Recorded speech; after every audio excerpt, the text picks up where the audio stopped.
Evolusi peradaban manusia dalam teknologi penguburan manusia memasuki babak baru. Dulu sebagian manusia terobsesi untuk mengabadikan jenazah dengan pembalseman atau dimumikan sebagaimana jenazah Raja Mesir Ramses atau Firaun yang bahkan diwartakan dalam kitab suci Al-Quran. Lantas bagaimana dengan era sekarang, di mana tanah kuburan semakin langka? Jangankan perkotaan, bahkan desa jauh di pelosok pun kadang ada keluhan kuburan semakin penuh. Apalagi di era pandemi COVID-19 ini. Meskipun wabah semakin berkurang, namun masalah mendasar tentang di mana manusia akan diakhirkan atau dikuburkan menjadi pertanyaan sekaligus sebuah peluang bisnis besar, yaitu manajemen kuburan manusia. Maka, sebagian rakyat Amerika memilih cara yang bisa kontroversial dari perspektif agama, namun praktis dari sisi manusia. Jenazah dijadikan pupuk kompos. Bagaimana ceritanya? Lahan semakin terbatas. Banyak kota di seluruh Amerika Serikat kehabisan ruang untuk menguburkan jenazah. Beberapa pemakaman yang ditunjuk diprediksi akan kehabisan ruangan dalam 1 atau 2 dekade mendatang. Sehingga sulit bagi keluarga untuk menguburkan orang yang mereka cintai di area yang sama. Salah satu alasan kepadatan kuburan ini adalah karena cara penguburan telah dilakukan selama bertahun-tahun. Untuk diketahui, teknik penguburan sangat memakan lahan, terutama pada kota yang wilayahnya kecil. Proses kremasi juga menghasilkan limbah asap yang menjadi polusi udara. Demi mendapatkan lingkungan hidup yang aman dan ramah, Amerika Serikat sedang menerapkan praktik mengubah jenazah manusia menjadi pupuk kompos.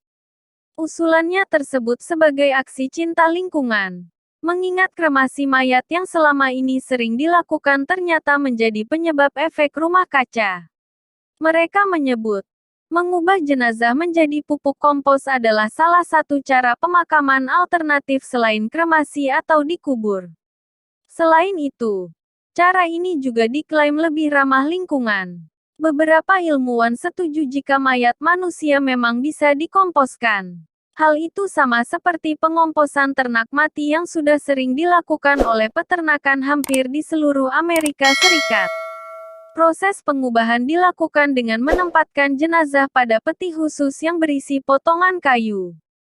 Kemudian jenazah manusia akan membusuk perlahan dan menjadi kompos dalam waktu kurang dari 30 hari. Jenazah yang dikomposkan akan ditutup dengan jerami, serpihan kayu, dan berbagai material lain. Dalam 3-7 minggu, dia akan berubah menjadi tanah sekitar 2 gerobak. Lapisan di dalam peti khusus itu pun akan rutin diolah untuk menjaga proses pembuatan kompos dari jenazah manusia. Setelah itu, dalam waktu 6 bulan jenazah yang melalui proses tersebut sepenuhnya berubah menjadi tanah. Setelah jasad sudah menjadi lebur, keluarga atau kerabat dapat mengambil komposnya untuk digunakan pada tanaman atau sebagai media pendukung untuk menanam pohon.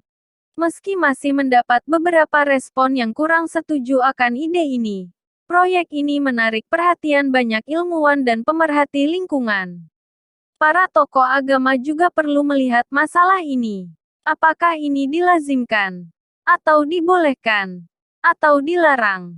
Sebagaimana pandangan Muslim, sejatinya jenazah di awal wafatnya masih merasakan sakit, sehingga sangat disarankan perawatan jenazah tetap dengan hati-hati dan kesabaran.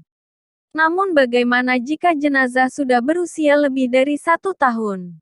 Sedangkan proses kompos jenazah manusia di Amerika justru di awal kematiannya di mana jenazah langsung dicampur dengan material penghancur, baik kayu, tanah, ataupun bahan lainnya. Apakah ini akan menyakitkan bagi si mayat?